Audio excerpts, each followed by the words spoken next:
bastante sobre, sobre Corinto, el puerto donde pues estaba radicada esta iglesia, a la que Pablo le envía la primera carta a los Corintios y su segunda carta. En realidad parece que fueron 4 cartas, si no estoy mal, pero solo hallaron 2, ¿sí?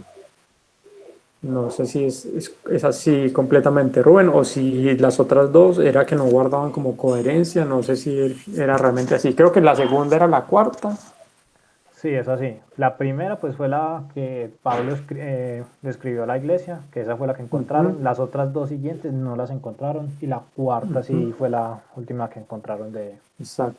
Entonces la cuarta, que fue la segunda que encontraron y última, entonces la consideraron como la segunda, aunque era la cuarta que había enviado respecto a seguramente análisis criptográficos o reseñas de lo que Pablo escribía. Pero entonces le envía una carta a esta iglesia que está radicada en esta ciudad. El video de pronto hace más referencia a la tradición de la ciudad que de pronto más a lo que nos compete, que es el tema del enfoque de la iglesia, ¿sí? Entonces es bueno Pues conocer el sí, contexto cultural. era como la idea de este primer punto, como ponerlo en el contexto cultural, dónde estaba, qué era, para después ya entrarnos de lleno en lo bíblico, que es lo que nos interesa. Sí, pero digamos que nosotros, bueno, hoy le podemos compartir un contexto de pronto un poco más amplio, no solo lo cultural, sino también Así lo es. geográfico, los hábitos, lo que pasa entre la iglesia, ¿cierto? el motivo de Porque la pues razón de esta finalmente, carta. exacto, finalmente no se le envía a Corinto, al pueblo de Corinto, sino a la iglesia de Corinto, ¿sí? Entonces como que el enfoque debe estar orientado hacia ellos. Eh, Tenemos un documento que es como el panorama bíblico de toda la carta, entonces vamos a irlo desarrollando poco a poco en este día de estudio. Eh, Se dice que el autor de la carta pues, fue el apóstol Pablo, que se escribió en el año 57 después de Cristo. Hay detalle ahí pues, de cultura general, y es que el conteo de los años antes y después de Cristo hace referencia, después de Cristo no es después de que Jesucristo murió, sino desde que Jesucristo nació, ¿sí? A partir de ahí se cuentan los años después de Cristo. Y no se tuvo en cuenta el año cero, es decir, se iba en el año 1, 2 antes de Cristo, y no se llegó al año 1, año cero y volvió a empezar año 1 después de Cristo, sino que del año 1 antes de Cristo se pasa al año 1 después de Cristo. Y eso de pronto más adelante, en la medida que cada uno profundice, va a servir para hacer estudio numerológico de los tiempos y las profecías que hay en la Biblia. Sí, pero es un concepto de cultura general. El propósito se dice que era la purificación de la iglesia respecto a concepciones falsas del ministerio, ¿sí? Es decir, del servicio dentro de la iglesia. También era, gracias, claro. También era el de limpiar del orgullo intelectual, porque parece que era gente con mucho conocimiento teológico y se le estaba como inflando la pechuga, como dice el dicho, por todo lo que sabían. Entonces también estaba orientada hacia ese propósito. Purificarla también de los males sociales y de otros desórdenes. ¿Listo? Escrito pues obviamente a la iglesia de Corinto y a toda la iglesia general, si bien estaba orientado, enfocado a esa iglesia, y como sucede con las demás cartas que envió Pablo a las iglesias, les habla de una problemática, una situación o algo que él quería enfatizar para esa iglesia, pero que sirve en general como enseñanza para toda la iglesia del Señor, ¿sí? Eh, Hay un texto clave en la primera carta, en el capítulo 2, versículo 16. Vamos a leerlo, dice 2:16, dice, voy a buscar la versión Reina Valera contemporánea, dice, porque ¿quién conoció la mente del Señor? ¿O quién podrá instruirlo? Pero nosotros tenemos la mente de Cristo. Parece que los personajes estaban como tan elevaditos que él les hace una pregunta de un nivel grueso, les dice, ¿quién conoció la mente del Señor? ¿O quién podrá instruirlo? Pero nosotros tenemos la mente de Cristo. Vamos a ver cuando lleguemos allá a ver de qué se trata el tema. Es decir, nos está colocando al nivel de la mente del Señor. Seguramente, y hay que reconocerlo, cierto, honestamente, eh, tenemos, puede que parte del conocimiento, ¿sí? Por medio de la palabra de Dios. pero no creo que al punto de uno decir yo pienso igual que el Señor, ¿cierto? Con la misma disposición. Una cosa es la forma de razonar, otra cosa es la forma de poner por obra todo lo que yo pienso, ¿cierto? Puedo tener muy buenos pensamientos, pero de pronto fallamos a la hora de llevarlos a cabo, y esa es la principal lucha de nosotros como cristianos. Pero si hace referencia a que ahora ya no pensamos como la gente del mundo, sino que ahora pensamos diferente, como Dios quiere que nosotros pensemos, y eso es como Jesucristo lo hacía. Dice además que presenta la imagen de Jesucristo como el santificador. ¿Listo? Entonces no sé si Rubén ahí quiere continuar con el segundo subtítulo. Listo. Ya se habla entonces acá acerca del nacimiento de la iglesia y nos está mostrando un poquito de cómo o desde qué punto empieza a nacer la iglesia, y eso lo estamos viendo en Hechos 18 del 1 al 3, ¿cierto? Donde nos habla de cómo Pablo se presentó a esta ciudad. Pablo dice que se presentó como un miembro de la comunidad judía. Dice donde allí conoció a Aquila y a Priscila, ¿cierto? Que eran personas que estaban trabajando o que tenían el mismo oficio que Pablo. ¿Y cuál era el oficio? De hacer carpas, de hacer las tiendas y de remendarlas. Habló también o hablaba acerca de Pablo, eh, o relata que un sector de esta sinagoga, ya pues en los versículos del Hechos 18, del 3 al 18, habla de cómo algunas personas de la sinagoga se empezaron a oponer violentamente contra Pablo, ¿cierto? Tanto así que, pues, como en todo el estudio que nosotros hicimos acerca de Hechos, vemos como Pablo fue más de una vez apedreado o su vida estuvo en peligro de riesgo. Y hablaba también de cómo lo expulsaron de la comunidad y el intento de que las autoridades romanas, acordemos que Roma era el que estaba no solamente sobre Israel, sino sobre gran parte pues, de todo el continente que habían invadido. Entonces estaban intentando que las mismas autoridades romanas lo condenaran con respecto al mensaje que estaban dando. También pues había como otro grupo, ya que había otro grupo compuesto ya de judíos y de gentiles convertidos pues al judaísmo, que se inclinaron ya por el evangelio, por el mensaje que Pablo les estaba compartiendo a la iglesia, y así fue como comenzó la iglesia judía. Bueno, la iglesia allí en Corinto. Jaime, ¿quiere hablar del motivo de la carta o...?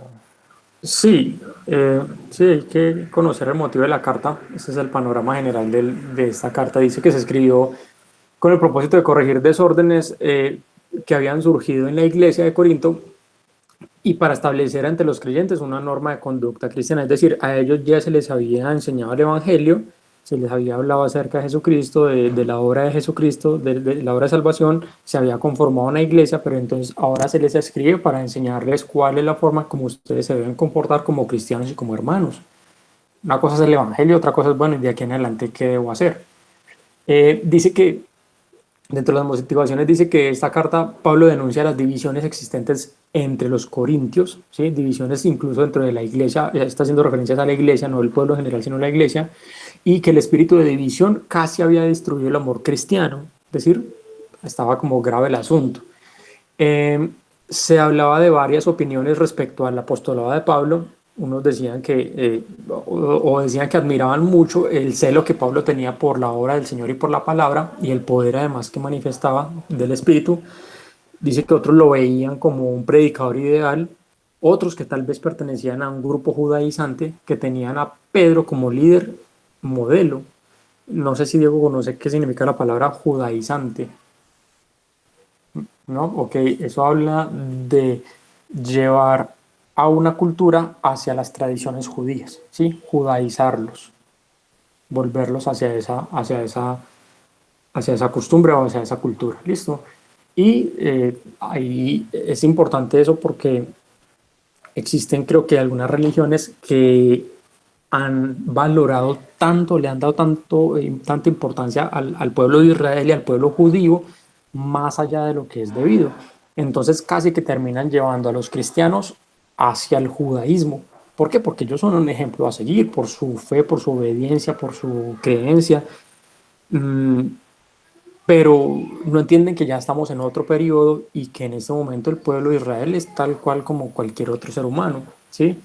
Entonces hacen que muchas personas tiendan hacia el judaísmo y eso no es correcto, ¿cierto? Pablo dice, ya no estamos bajo la ley, sino bajo la gracia. Ahora estamos es bajo la ley de Cristo, ¿sí? Dice bueno, eso respecto a los motivos de la carta, Rubencho. Listo, vamos a hablar un poquito acerca de la ciudad de Corinto. Pues yo no tuve la oportunidad de ver el video que le compartió Diego a Jaime, pero acá nos está hablando de el momento en que Pablo llega a la ciudad de Corinto. Dice que llega alrededor de el año 51 después de Cristo, encontrando una ciudad dispuesta, joven, dispuesta a recibir nuevas ideas, a estar escuchando. Al ser una ciudad también portuaria, pues sabemos que era un lugar donde se reunían muchas personas. Allá se estaban reuniendo griegos, colonos italianos, orientales, judíos, entre algunos de ellos. Eh, como era una ciudad portuaria, pues era el centro de inmoralidad. Tenía un alto grado sí, de inmoralidad sexual y muchas más. Tanto así que decían o utilizaban una palabra que era corintizar, que significaba fornicar. O sea, llegaba hasta tal punto de que era tan malo así que hablaban que utilizaban el nombre de la ciudad para llevarlo a demostrar esa inmoralidad que tenían, ¿cierto? La inmoralidad pues predominaba incluso hasta en lo religioso. Se dice que en el templo de Afrodita, que era la diosa del amor, se mantenían 1000 sacerdotisas y que practicaban la prostitución sagrada. Le rendían culto a esa sacerdotisa Afrodita. Entonces decían, como yo vengo pues a liberarme de mis pecados o liberarme de estas cosas, entonces contrato una sacerdotisa de estas, tengo relaciones y ya con eso pues supuestamente ya era perdonado, por decirlo así. Esa era la forma que tenían con respecto a esta sacerdotisa. Hablan de que la comunidad judía construyó allá en Corinto una sinagoga que luego se utilizó como puente pues para llevar la palabra, la buena noticia. Entonces Pablo llegaba, tenemos entendido que siempre llegaban en las sinagogas, se empezaba a predicar acerca de la palabra, sobre los textos de los profetas y empezaban a comentarle a todas las personas de allá. Pero entonces Pablo en esos momentos llega a esa sinagoga y empieza a decir, yo tengo una palabra, una nueva noticia, y empieza a hablar acerca de Jesucristo. Hablaba también del monoteísmo, de la moralidad de los judíos y de cómo empezaron a traer a muchos gentiles de Corintio cansados del pecado. O sea, es normal que en estas sociedades estuvieran viendo todo ese tipo de cosas, pero llega un punto de tal degradación que se cansan, que incluso las mismas personas viviendo allá dijeron, no, ya estoy cansado de estas cosas. Y estaban viendo en los judíos al menos una forma de vivir, una reputación que decían que valía la pena, decían, vale la pena ese tipo de vida, ¿cierto? Entonces por eso es que muchos judíos, de muchas personas que vivían en Corinto, recordemos que eran de diferentes ciudades, empezaban a llegar allá. Tanto así que los empezaban a llamar los temerosos de Dios o los prosélitos o convertidos.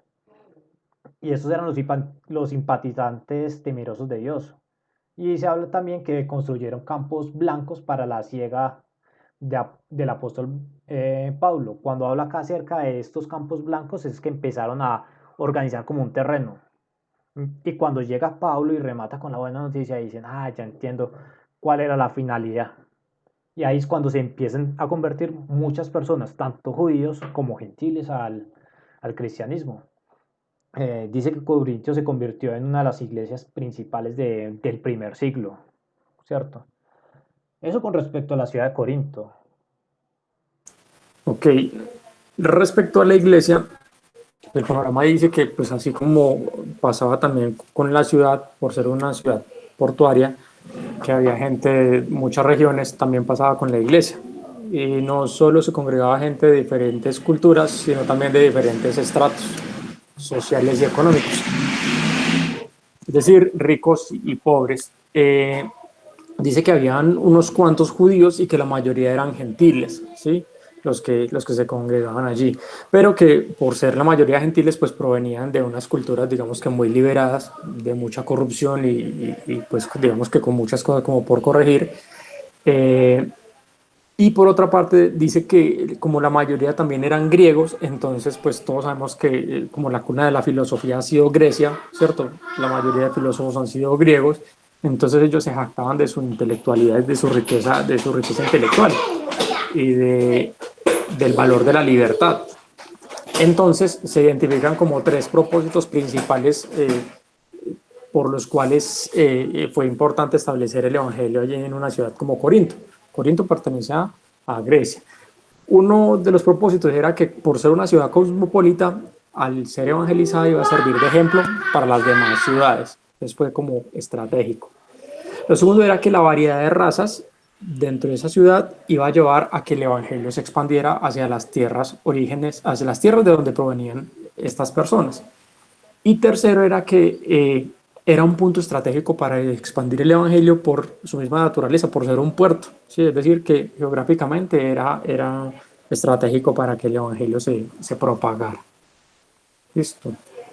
Muy interesante lo que está diciendo Jaime ahí y ese último punto de que Corinto era un punto estratégico, porque pues yo no sé Jaime o Diego si saben, pero en Pereira también es visto como un punto estratégico, porque allá pasan muchas personas, dicen que Pereira tiene como alrededor de 900.000 personas más o menos, pero en el centro de Pereira pueden estar pasando, pues obviamente sin la pandemia, 1 millón de personas diario 1 millón de personas pasando por el centro de Pereira. O sea que Pereira también viene a ser algo parecido a como era Corinto. Es más, incluso Pereira lastimosamente ha tenido una mala reputación donde se habla de que las pereiranas que son fáciles, pues es una reputación que se ha ganado Pereira, pero poco a poco han ido sacando pues esa reputación, así como lo estaba pasando en la iglesia de Corinto. Entonces podemos incluso ver un símil o una comparación aquí eh, de estas dos cartas, o de esta carta a Corinto y con respecto a la ciudad y cómo debe ser el trabajo en esa ciudad. El síntesis de la carta, pues vamos a verlo de pronto un poquito como a grosso modo, pues porque lo vamos a ir enfatizando cada vez más. Eh, Avance el estudio, dice que la carta surge a consecuencia de dos factores. El primero era que Pablo estaba recibiendo unas noticias de allá de las personas de Corinto. Primero de los pobres, que lo empezaron a dejar muy inquieto. Eso lo vemos en el capítulo 1, versículo 11 y en el capítulo 5, versículo 1. También dice que llega desde la congregación, desde Corinto, una delegación con una carta de los ricos, o sea, llega de dos partes, de los pobres y de los ricos, y ambos están diciendo, aquí está pasando algo extraño, y Pablo por eso empieza a decirse, aunque bueno, nos va a tocar tomar cartas en el asunto, y envía justamente una de ellas. Los dos mensajes pues eran completamente diferentes. En la carta que Pablo atiende, o en esa carta que Pablo le da, o esa primera carta que Pablo le da a los Corintios, toma 5 puntos principales. El primero era la división de la iglesia, ¿cierto? Eso ya nos lo estaba comentando Jaime ahorita, de esa división que se estaba formando. Había otro tema que era muy delicado, como pues se estaba manejando el tema de la inmoralidad. Uno de esos temas que a los que se le estaba dando como cierta tolerancia al pecado era el caso del incesto. O sea, de que un hijo estaba con un familiar, con un padre, una hermana, y pleitos entre los miembros de la iglesia y los tribunales paganos. El abuso de la libertad, entonces que yo pueda hacer lo que quiera. Y el desorden durante los cultos, especialmente en la Santa Cena. Como pues Jaime y Diego ya deben de saber, pues la Santa Cena es recordar el sacrificio que hizo Jesucristo por nosotros. Entonces lo estaban tomando como guachafita, ¿cierto? Incluso hasta beber más vino de lo que era permitido. En esa carta, Pablo también contesta algunas preguntas que las personas de Corintios le estaban haciendo. Una de ellas era el matrimonio del celibato, los alimentos que eran consagrados a ídolos, porque pues como estábamos diciendo ahorita, pues al ser Corintio una ciudad portuaria, pues muchas personas estaban llegando allá y había muchas ideas, muchas creencias erróneas. el otro era el uso del velo por la mujer, el velo era para cubrirse la cara, y el lugar que tenían las mujeres en las reuniones públicas. Y el último tema que se toca en esta carta es de la aclaración sobre los dones espirituales. Bueno, esa carta sí nos pareció carnuda, como les había dicho, la carta a los romanos. De aquí en adelante sí que vienen cosas bien, bien gruesas. Dentro de uno de los énfasis que se hacen en esta carta es la forma en cómo deben ser vistos los ministros o los servidores de Dios dentro de la iglesia. Y primero nos dice, en el capítulo 3 nos dice que deben ser vistos como dispensadores de la verdad, ¿sí? Pues una cosa es que uno le diga, no, usted debe verlo de tal manera, y otra cosa es que la persona se muestre de esa forma, ¿sí? Pero al menos digamos que no está diciéndole a los demás cómo deben ver a los ministros, sino que les está diciendo a los ministros cómo deben mostrarse a los demás, ¿sí? Es una exhortación diferente. Dice que deben verse como jardineros, es decir, los que podan, los que limpian, los que abonan, deben verse también como colaboradores de Dios, como edificadores del carácter. Entonces miremos y recordemos el propósito y el enfoque que debe tener la iglesia. El enfoque es en la formación del carácter, como siervos confiables, ¿sí? Cosa que se ha visto a lo largo de la historia de la iglesia que pues digamos que no se ha cumplido de la mejor manera. Dice, deben verse como sufridos por causa del nombre de Cristo. También eso ha sido una de las cosas más contradictorias porque creo que, no sé, pues hablo de este tiempo que es en el que he vivido, se ve muchos servidores de Dios viviendo de una manera muy opulenta y uno dice, bueno, usted sí está viviendo de una manera como sufrida por causa de los demás, porque Cristo es ejemplo para usted. De pronto eso no se ve mucho, pero no somos llamados a juzgarlo, sino que esta es una exhortación a los servidores dentro de la iglesia. Sí, no a que nosotros lo señalemos porque no lo están haciendo, sino que es una exhortación para los que sirven dentro de la iglesia. Y por último, que deben ser vistos como ejemplo, ¿sí? Así que debe haber coherencia entre lo que enseñan y lo que practican.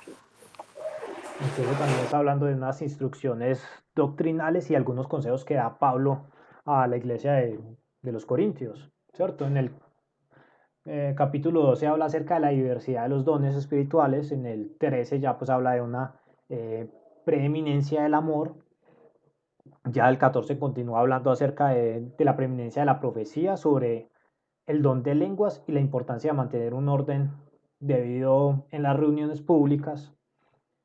En el capítulo 15 habla de la doctrina de la resurrección y en el 16 acerca de las instrucciones finales y de saludos que está dando Pablo. Ya no sé si de pronto Jaime quiera concluir ahí. Sí, esas conclusiones son muy, muy importantes. Primero es que yo creo, además porque fue mi postura o mi percepción durante mucho tiempo, que cuando en la iglesia se decía primera carta a los Corintios, uy, esa imagen mía está detenida, ¿o no? No, casi de bien. Ah, yo la veo aquí detenida. Decía primera carta a los Corintios, ¿era? Sí, bueno. Uno decía, me imagino quién serían los de Corinto, o quiénes serían los corintios, mejor dicho, imaginé gente súper consagrada, súper religiosa, súper carta a los corintios.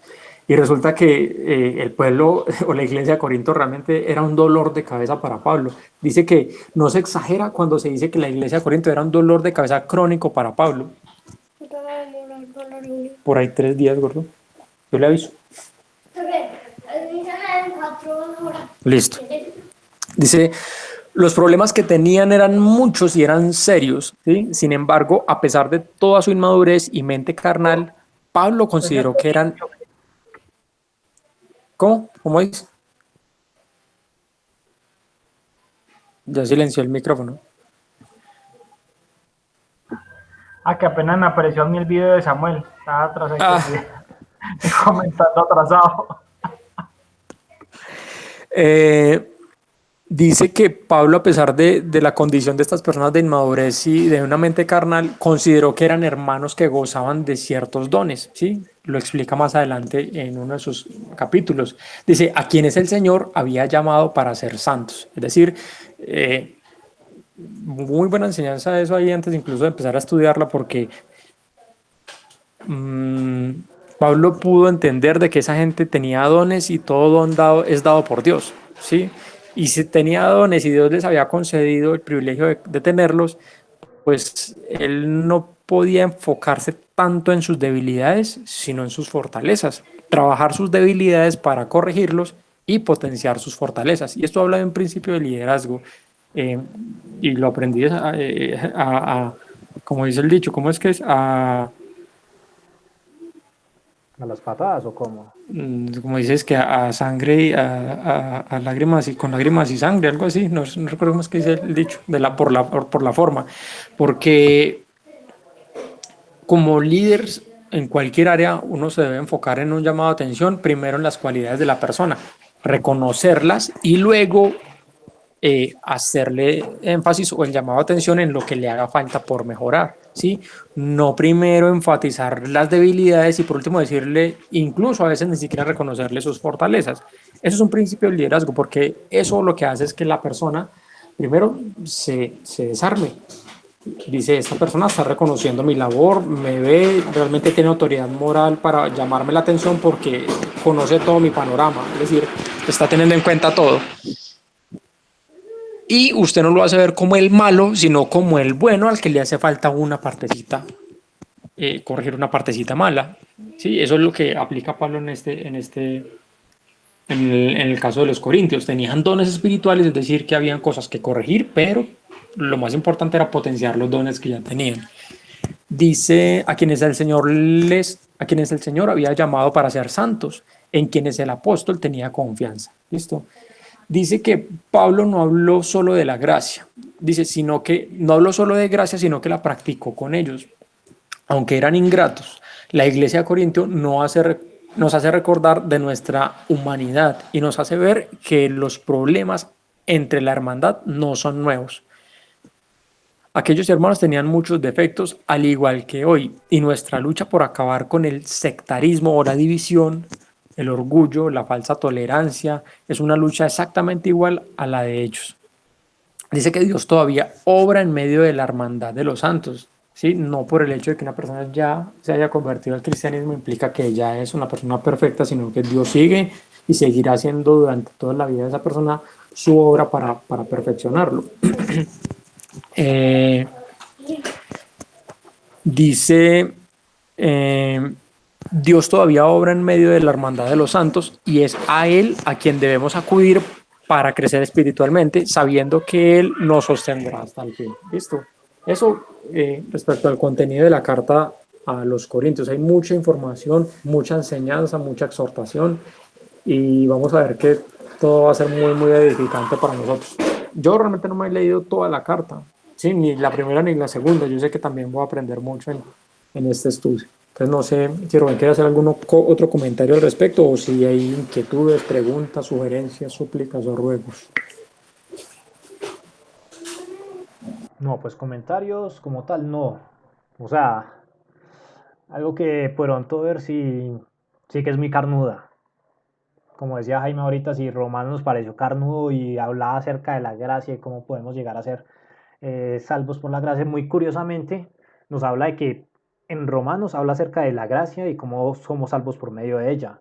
Y acá ya nos habla de que Pablo no solamente mostraba o enseñaba acerca de la gracia, sino que la empezaba a compartir con ellos. Entonces va a ser una forma de que nosotros vamos a poder aplicar también la gracia o todo lo que hemos aprendido o que vimos en Romanos, vamos a seguir aplicándolo a nuestras vidas y muchos temas que incluso de pronto hoy en día que se ven como normales, ¿cierto?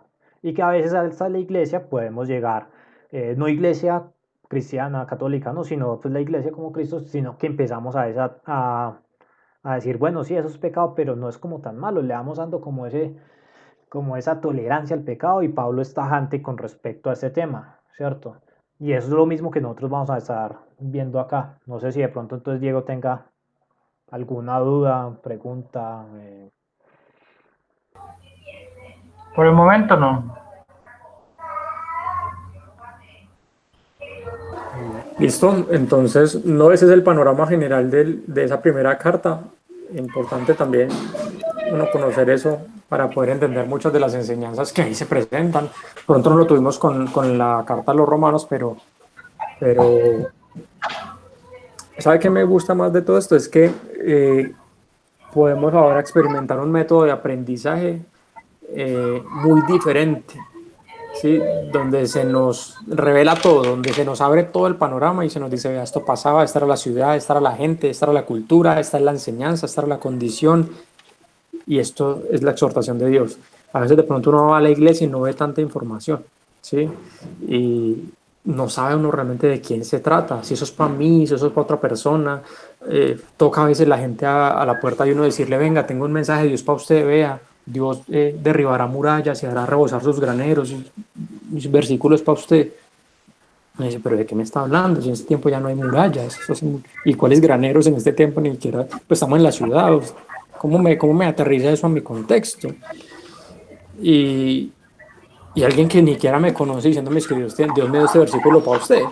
Entonces yo creo que a veces de pronto las buenas intenciones no bastan y Dios nos muestra realmente en su palabra realmente cuál es su enfoque, cuál es su enseñanza y para que nosotros hagamos la obra de acuerdo a lo que Él espera que nosotros hagamos.